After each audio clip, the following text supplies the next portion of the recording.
Welcome, Neal, to the Wise Practice Podcast.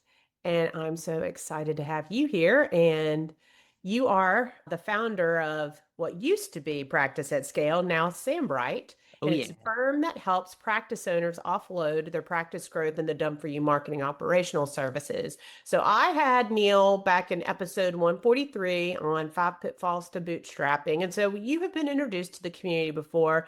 And you have such experience in marketing. I could go on and on about your past before you even started your own business for therapists. And the other thing I love about you, Neal, well, I could say so many things I love about you, but I think you have a unique ability to do this work because your wife is also a therapist. So you've got the marketing hat, you understand the therapist hat, and you love God. So you're a Christian as well. So it's like we're bringing it all together here. There you go. Wow. I love being a repeat guest on the Wise Practice podcast. I'm just honored to be here and honored to share what I know. Yeah. Well, we've got some good stuff. So many of you, if you know me, you've heard about Neal for a while. And we met at the Wise Practice Summit 24 when he filled out an application to speak. And when I got his stuff, I was like, man, he's got good stuff here. And so we did a quick Zoom call because I want to make sure, these people are legit that are going to get on stage. And I was like, man, this guy's got it together. And we've been friends ever since. Good times. Yep. And we'll be getting together again at this summit in Nashville. So I'm really looking Coming to forward. my hometown. See, That's I'm right. from Nashville. That's right. That's great. Well, okay, but let's jump into this because this is what practice owners are asking me all the time, and now you're finally going to give us the magical answers. Awesome. Okay, so practice owners are always wanting to know if their marketing is working, and we have no idea. You're the expert, so you're on this other end with all this knowledge, understanding. You know how to look at softwares and figure it all out. And we're over here going, here's my money, get me some clients. That's pretty much where our mind is at. Yeah, I love talking about this because I feel like a lot of practice owners ask me about this. It was like, how do I know? How can I interpret this data you're giving me? You see, I have a tendency of getting really nerdy with my clients, and I'm like, here's all this data. Here's like this giant comprehensive report. And they're like, what does this mean? And then I give them the executive summary. I'm like, hey, your marketing is working. Keep at it. And like, okay, great. But yeah, let's talk about this. Where do you want to start? There's so many places to start. Yeah. Well, I guess the first maybe is what it's like for someone when they're thinking about investing in marketing. Maybe it's kind of some of that mindset stuff to go at first because I think that's really important. It's not a quick fix. Not a Everybody quick wants it. fix. Yeah, and I think that's one of the biggest mindset pieces you have to have going into when you're about to invest in marketing is that there's no magic bullet. There's no bullet, whatever. There's no Mhm. like magic wand that's going to solve all of your marketing problems. It's not like you're going to invest in an agency or a consultant and then they're going to magically bring in all the inquiries that you've wanted in within the next 30, 60 days. Like That's right. we have to right size our expectations before going in, right? Mhm. And at the end of the day, I think we all have to adopt an experimental mindset, Mm. meaning let's experiment with this. Let's try this out. And if it doesn't work in, let's say, 6 months, then we can leave. But if you never try, you never know. Yeah. Uh-huh.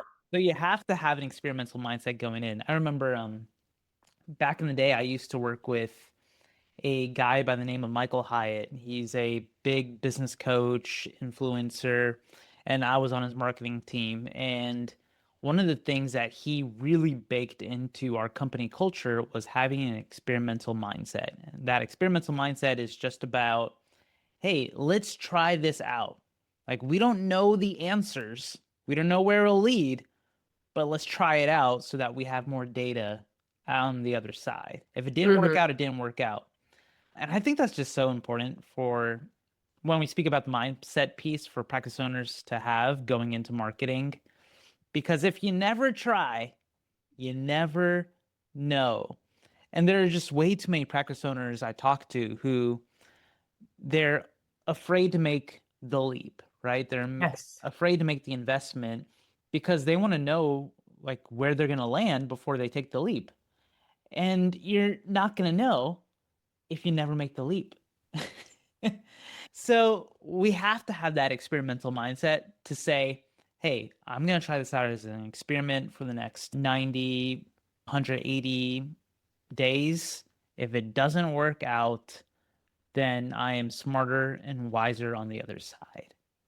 Yes. Yeah. Mm, So I think we need to start there. mm. That's the mindset going in. I really appreciate that. And it's fun. Yeah. It's scary for people, but it is kind of fun. I mean, it's fun to look at something and be like, did this work? Did it not work? What do I need? What does my practice need? What is it like in my community at the same time? So, yeah, I think I really appreciated you kind of said something about a time frame a little bit there, like how long should we be looking at something before we make decisions about starting or stopping or pivoting? First off, you don't quit too soon. Like y- a practice that stops investing in marketing after 60 days, way too soon, right? You want to be able to commit to it. Now, the right time frame kind of depends on the data, right? So if they're investing in SEO, SEO can take time, but it can also take off right away depending on the data and the strategy. So I would, if it was SEO, I would stick to it for 6 months. For Google Ads, 3 months should be totally fine to be able to like produce a return. But even after that, I would stick with it and keep optimizing. The thing that I would do though is whatever marketing partner you're working with, give them feedback. Give them feedback as to what you're seeing on your end. Like, hey, I've noticed that these type of calls are coming in. Or, hey, like we're getting a lot of people who aren't following through in the process and booking that first appointment or showing to the first appointment. Like, the more data your marketing partner has, the more they can optimize and get closer to where you need to be. Like, I think a lot of people, when they invest in marketing, think that they can just kind of set it and forget it.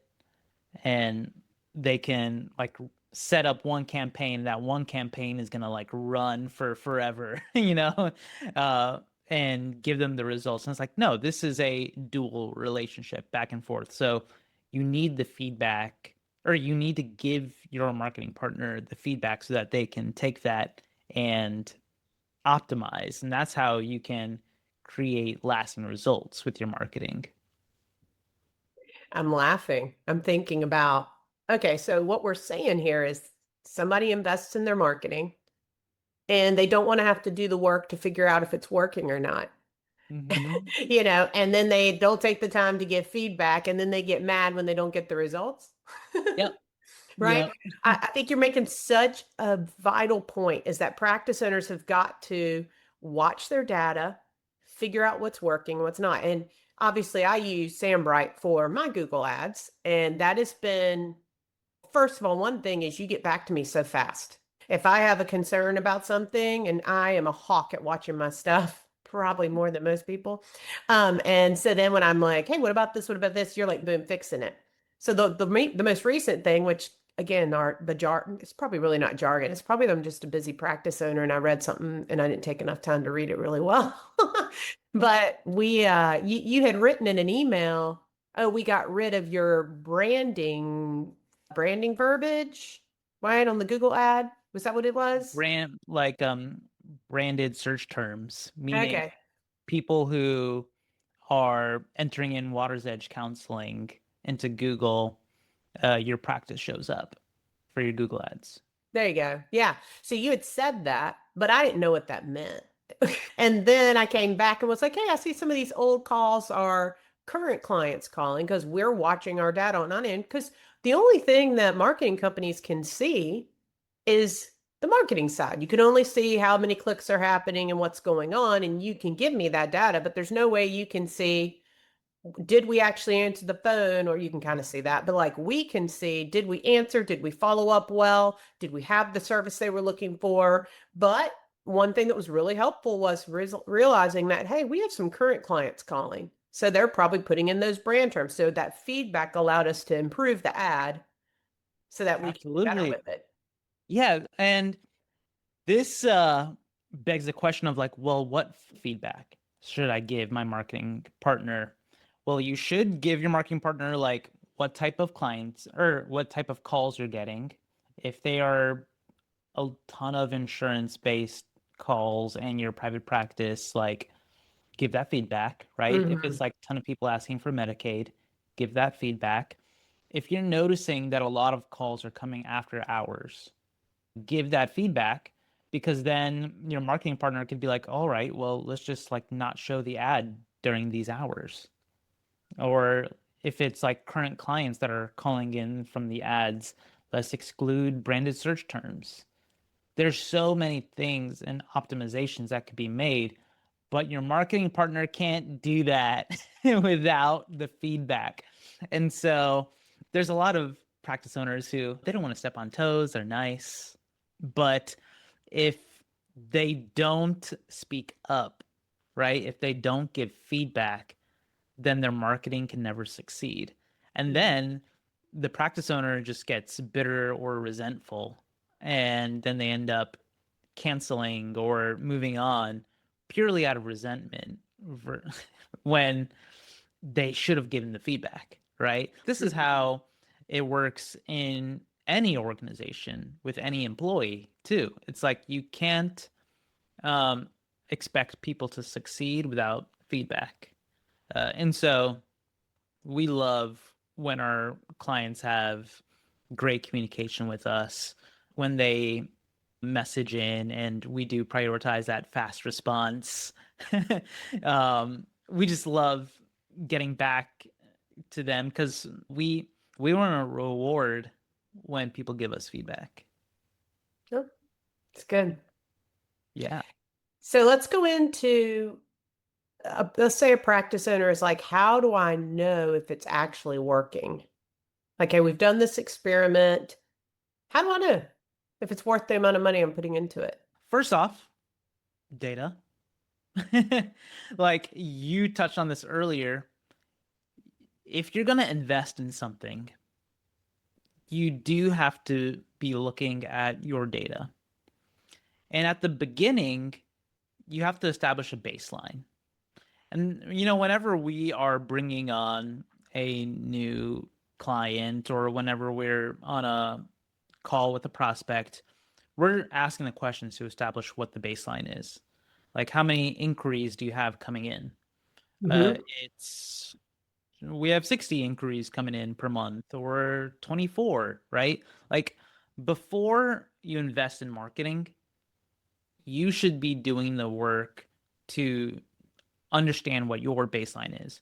So even before you reach out and start searching for a marketing partner, start tracking your data to understand like, okay, like this is how many inquiries we're getting per month. And this is, and you could get a little more granular and think about like, okay, this is what our organic search traffic is, stuff from like Google Analytics. Uh, you could get real nerdy like that. But uh, I tend to stick high level of like, hey, how many calls am I getting? How many am I closing? Like, how many inquiries am I getting? Where are they coming from primarily? And what's my conversion rate?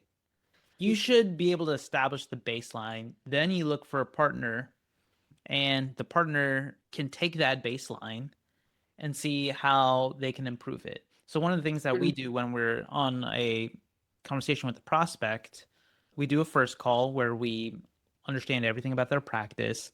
And then on a second call, we do like a deep dive comprehensive report where we take the data that they've given us from the first call and build a plan of action of how we can get them to their desired inquiry number, right?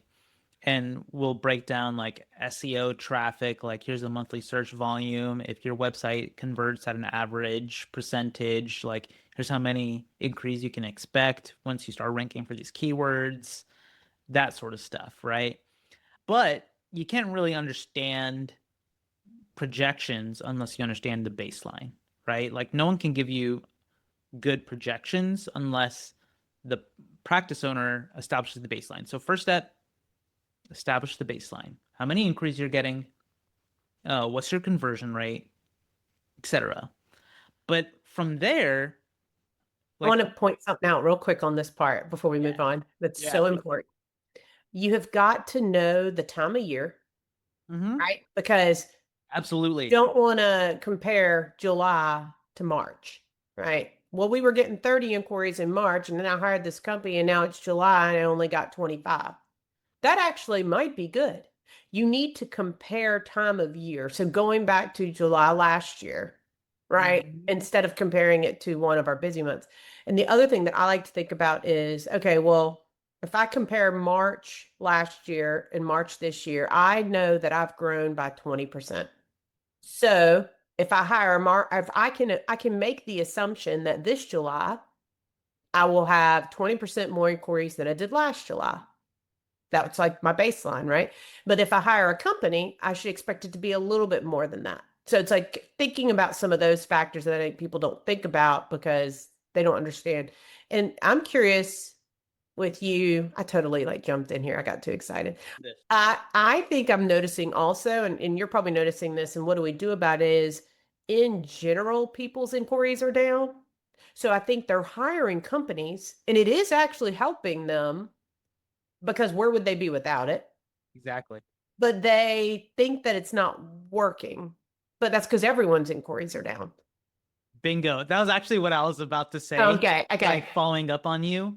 So this kind of goes back to the mindset piece where yes, it's helpful to look at this July compared to last July, but you also have to factor in that the online landscape last July completely different than the online landscape of this July.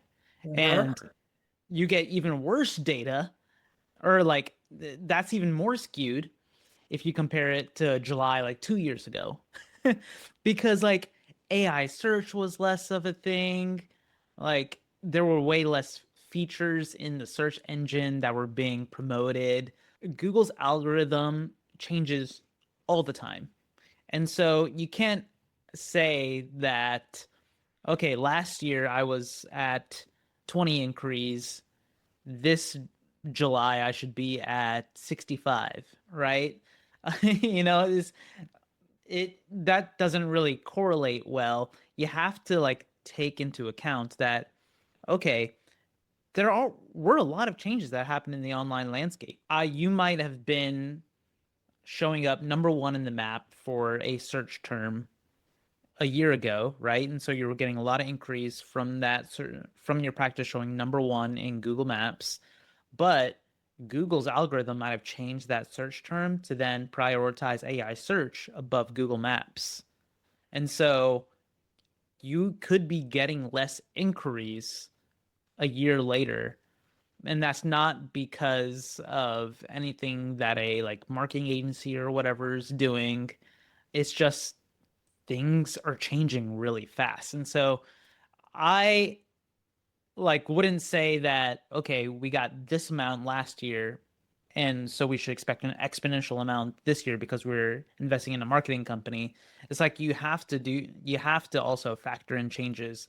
But one of the things I love about like working with a marketing partner is that a marketing partner understands the changes, right? They Uh-huh. understand the fluctuations um more so than others.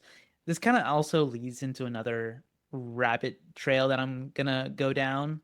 But a lot of practice owners believe that they will solve their problems by hiring an in-house marketer versus an agency. And I'm actually against this because like I used to be a CMO, meaning chief marketing officer for like eight-figure brands and we we were scaling a ton, but even when I was doing all of this, I still hired an advertising agency to run our ads versus hiring an in-house ads person. Why? Because people like agencies and those marketing partners, they have more expertise in data because they do advertising for a ton of different clients across a ton of different verticals. And Yes. there's something to be leveraged there. Versus if you hire an in-house marketer to like do your ads and do everything, first off, that's a unicorn. But they might have run ads for a company like 2 years ago, and that's their experience. And they don't have the relevant experience to be running ads for a practice today because so much has changed between the last time that they ran ads versus like an agency or a marketing partner is always running ads. So if you're thinking, if you're a practice owner, you're listening to this and you're thinking, well, I just need to hire an in-house person who can do my SEO and my ads. It could work. It could work. I'm not saying it doesn't, but you have to look at when was the last time that they did SEO and ads, you know? Yeah. Like when was the most recent time? Because so much has changed in the landscape. That's just where we're at. If anyone was watching the YouTube, when you started saying it and you're like hiring someone in-house, I was like, no, like don't do it. Yeah. So I am so on board with you. In fact, I did that for twice. I had two in-house people and I thought it was going good. We were getting inquiries. But then when I made that transition and hired some more experts, I ended up finding out my website was so messed up. Yep. And I was like, all these 404. So not only was this marketing person messing up my website, but and calling themselves an SEO expert. But boy, when I got somebody in there that really fixed it all, it just started skyrocketing even more. And I was like, dang, these people told me they knew what they were doing, but I guess they really didn't. And it was Yeah. cheaper. So I kept doing it thinking I was winning. Now, here's my caveat to this. In our company, we teach the Sambright growth system, which is a marketing funnel. So if you're watching this on YouTube, I'm forming a funnel with my, or if you're listening to this, I'm forming a funnel with my hands. It's like an upside down pyramid. But at the top of the pyramid, this is how people enter into the funnel, right? And it's how people enter into your ecosystem. And then the middle of the funnel is how you deepen your relationship with people. And then bottom of the funnel is how they convert. It's when they have the highest intent and they are looking for services. And so my rule of thumb is that you always outsource the bottom of the funnel activities. So what are the activities at the bottom of the funnel? SEO, Google Ads, AI search. The people who are on those platforms are they have the highest intent. They're going into Google searching anxiety therapist for my Exactly. kid, right? That's where you want the experts. But the middle of the funnel is email marketing, social media. Those are the activities you're doing to deepen a relationship with someone in your atmosphere, in your ecosystem. That could be an in-house person. And then the top of the funnel is community partnerships, like referrals, outreach. That could be an in-house hire. But my rule of thumb is the bottom of the funnel, SEO, Google Ads, you need experts because the experts are the ones who are dealing, who know with all the algorithm changes. They know how to position your practice on page one. They know what levers to pull because they're constantly doing it. You can't hire an in-house person and expect them to own the bottom of the funnel because so much is changing at a rapid pace that they're not going to have the expertise to weather that and bring you the results. Yeah. Like the name of the game is adaptability. And so you need experts who can adapt. And if you Mm. have people in your corner who can adapt to the changes, you're set. You can trust them, right? But that adaptability piece, you really need that today. Yeah.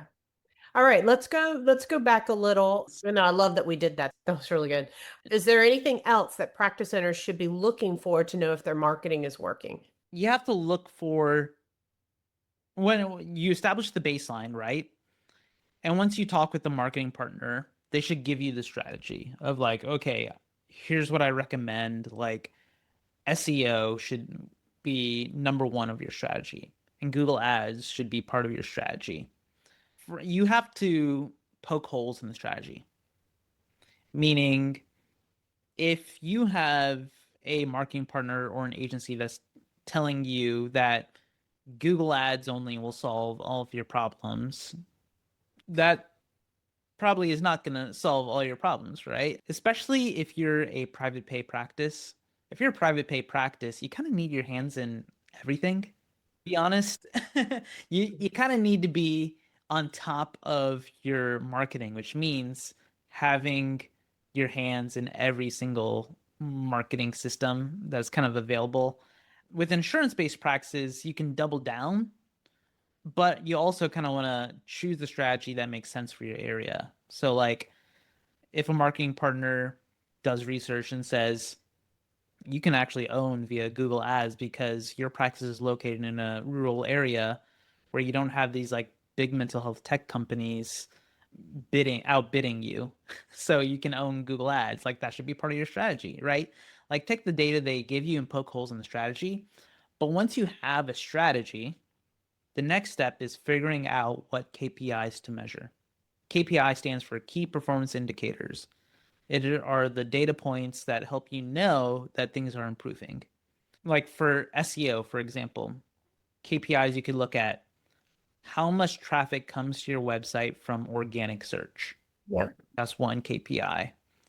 Another KPI could be, where do you rank for your top keywords?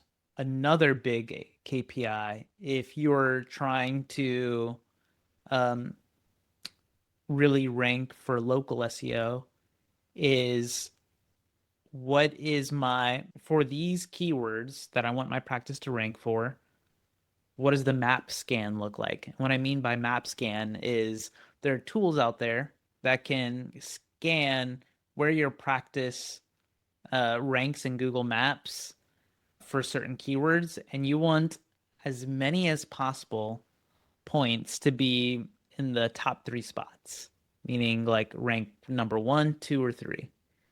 And if you see that the map is becoming more green, meaning like the top three spots versus like red, you're golden. Like, those are key SEO KPIs that I would be measuring, because those are the KPIs that translate to conversions. Like, I'm not the type of person that says, hey, if you're going to invest in SEO or ads, like measure every KPI, like measure every impression or click or a bounce rate. Like, I am a busy person. A lot of practice owners are busy. I look at my goal. My goal is to get calls. My goal is to get inquiries. And then I look at the KPIs that are closest attached to that. So organic search traffic, rankings for decision-based keywords, which means keywords that uh, lead to a conversion Hmm. versus like someone just looking for information.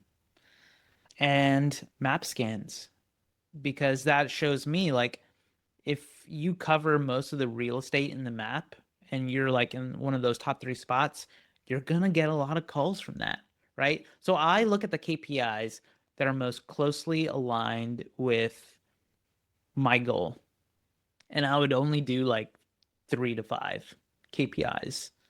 And I would look at that like month to month. And I say month to month because, like, with SEO, for example, you the way you tell that SEO is working is from more of a 30-day trend versus a like week to week trend. Like, we Hmm. have a lot of clients that want to know like their data week to week, and so we give them updates every week. But you can't actually see if like your SEO is working like week to week, you have to like zoom out a bit and look at like 30-day trends. Yes, it's always Uh, what I heard. yeah. And so what you could do is you can establish a cadence where you're doing monthly business reviews. First week of the month, last week of the month, doesn't matter, but you're actually looking at those KPIs. Um, and one of the things that we are doing now is like we have these comprehensive breakdown reports, which give like an executive summary of the month and everything we've done and all the wins. Also shows like how the data impacts what we're going to do in the next month. But with that report, like you can look at it and you can be like, okay, here are my KPIs right here. But you want to look at it at least once a month. But so to recap, you establish the baseline, you poke holes in the strategy that the marketing partner gives you, and then you establish the KPIs that you want to track to see if it's working, and then you want to commit to it, right? Because you are going to have month to month ebbs and flows. You are going Mm-hmm. to have seasonality and Mm-hmm. dips, but you want to zoom out and understand the trend. You don't want to just like stay zoomed in to where this it's at this week. You want to zoom out and understand like, okay, it's trending well. Yeah. Trending really well. Um, but that's how you really know it's working. It is being more data focused, but it it also is about having the right mindset going in and right sizing your expectations. Like Yeah. no marketing partner is going to solve all your problems. Like no agency is going to solve every problem. No agency is perfect or no marketing partner is perfect, but you want to have a relationship of trust, right? Yeah. Where okay, I trust that this is going well and like I can see the data. But the thing is, you don't want to you don't want to end a marketing partner relationship if you can't point to the data, Yes. you know, because that's an emotional decision. And I'm not saying like you can't make emotional decisions. Like I'm saying more like I just see the cycle that a lot of practice owners get into where they become resentful towards other partners, even like in-house hires, uh, because they feel like they are not getting the results that they were promised or what they needed. And but then at the end of the day, they can't point to actual data, right? Mm-hmm. And so that is a decision that is made out of fear or just emotional resentment. You don't want to make a decision out of that. Yeah. You should be able to point to data. And if if someone wanted to come and end with Sambright and like pointed to the actual data, I'm like happy about that. I'm like, yeah, we haven't delivered. So great. Like you're good. Like let's end, you know? I'm 100% happy with that. I mean, I'm not happy when if a person leaves, but thankfully we have a really good client retention rate. But I just want I want people to make the right decisions and make decisions less out of fear and more out of wisdom. Yeah. 100%. This is so good. As we've been talking, I've been thinking, what if we created a handout to go with this episode? Because you've given us all this stuff and there's show notes, but like for someone to actually have a PDF they can print out that's like, these are the KPIs, these are these things, so that they have it when they go in and look at Oh, their data. So I think I'm gonna do that thing. 100%. Yeah. Totally. And like they can even take that handout and like uh give it to a marketing partner. Like you don't have to Oh, like that's work with right. us at Sambright. Like you can work with anyone. You can take it to your current like marketing partner or agency and be like, "Hey, can you like give me these data points Love it. every month?" That would be Awesome. I Yeah, love it. love that idea. Yeah. Well, our town has been so good. It's been so great. So if somebody wants more information about this, like I'm gonna have Z make something for this show and give her the transcript so we can have that cool PDF. So make sure you check show notes for that. I want to share two stories real quick, just so that people can see on the therapist side. Well, the first one is, and I preach this and you know it, is Google Ads, do your work. For example, every week I get my printout. It's like, here's how great, which it's always how great it's doing because it is doing great. But to me, I'm like, okay, well, I gotta pay attention. So every week we take all the calls, we go in, who's that person calling? Did they convert into a client? What were they looking for? Like you said, so I can give feedback on improving the Google Ads. Because, like you said, you never want to be spending more money than what you're bringing in, right? Hmm. That doesn't make sense. But there's no way to know that if you're not tracking it. So practice owners have got to be diligent about the tracking, and they can't keep putting their heads in the sands. Yeah. And I would say this too is that you don't have to become like a data expert overnight, and you don't have to pour over the data daily, or like really to start out, you should have an eye on the data month after month. Like Yeah. you can get a little more granular and look at it week to week if you want. Like that'd be a great step for Google Ads, not really so much for SEO. Uh, But you should at least establish the cadence where you're looking at it month to month.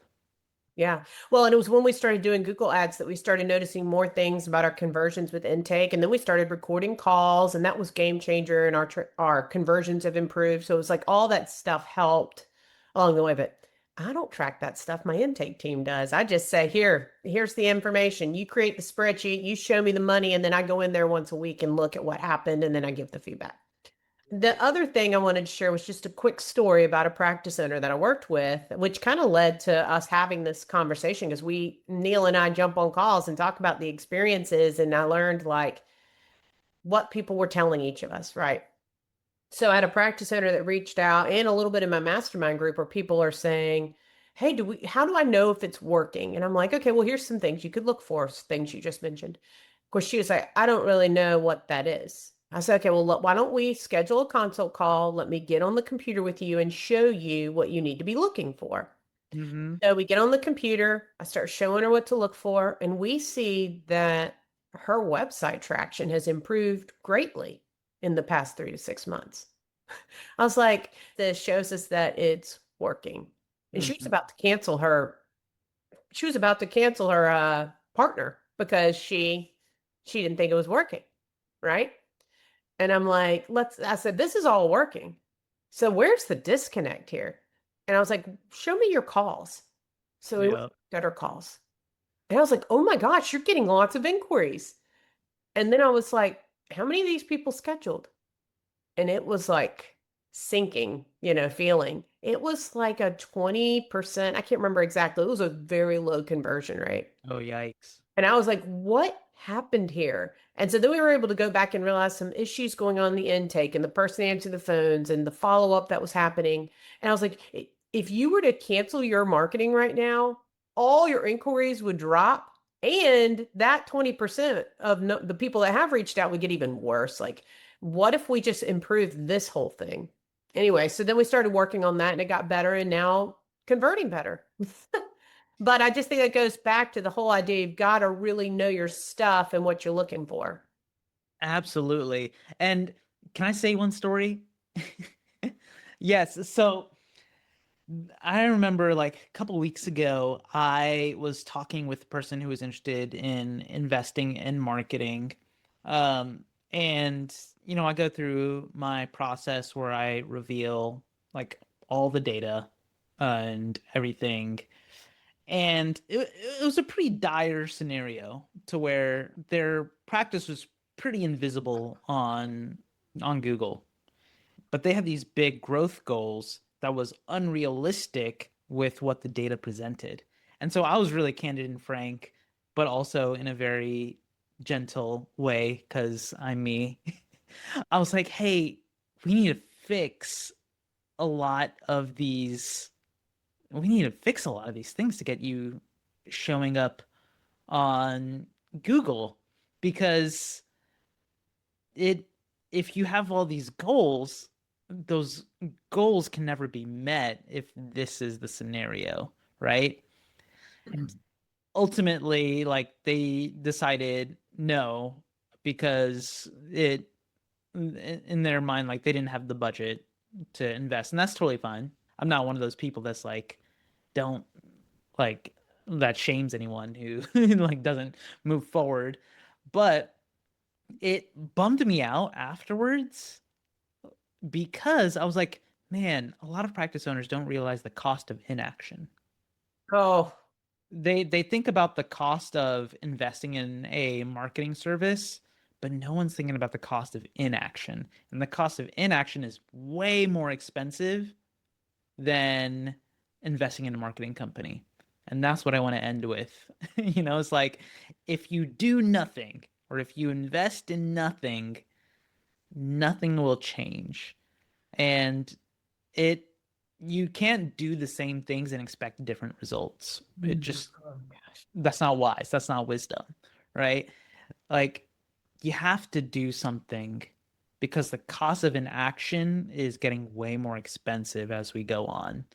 I don't Uh, mean to say that from a like fear standpoint. Like we just have to know, like we have to measure things with that mindset because the gift of fear is wisdom.